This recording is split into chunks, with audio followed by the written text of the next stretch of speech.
ndio ukaribisha munene witu na njira njega ũũ. Ya pili niseme kwa sababu hakuna muda.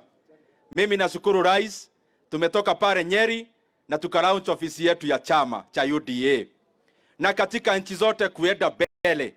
Mnajua ya kwamba Kenya ni demokrasia. Rais anachaguliwa miaka 5 na ingine 5 yote ni 10. Lakini ajenda ya nchi ni refu. Na maana ya chama ambayo ni strong ni kuendeleza agenda ya serikali hata rais akistaafu, mwingine anakuja, anaenda mbele kwa sababu nchi ni moja. Alafu ya pili, rais na kushukuru.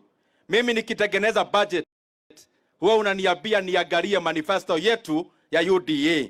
Umuhimu ya chama ni hiyo. Maneno yote tunatekeleza, ndio tuliambia hawa wadosi wetu tutatimiza. Na kushukuru, umeamurisha ya kwamba maziwa yetu, guaranteed minimum return ya maziwa, isiende chini ya shilingi 50 per liter.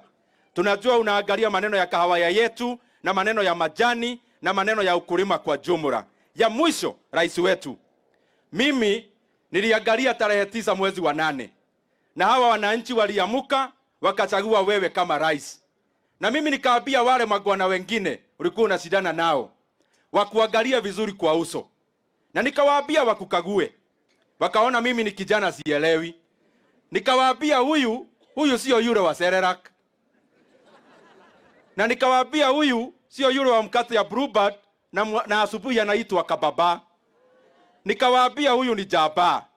Wameleta maandamano, wamejua hawajui. Na wajue tukiwa hapa Nyeri, waende juu, waongee, wa dialogue, wafanye nini? Hakuna mkate nusu.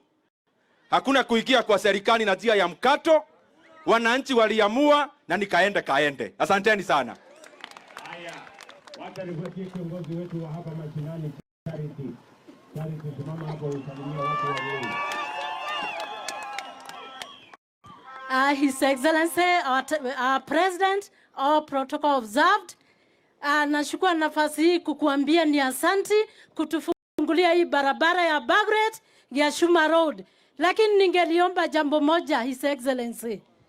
Ule contractor amepewa hii barabara, ape vijana wetu kazi. His Excellency, umetuambia mambo ni matatu. Hata huku kakawa mambo ni matatu. Jambo la kwanza, ile shida imetuangamiza katika hii ward ya Gakawa ni shida ya maji.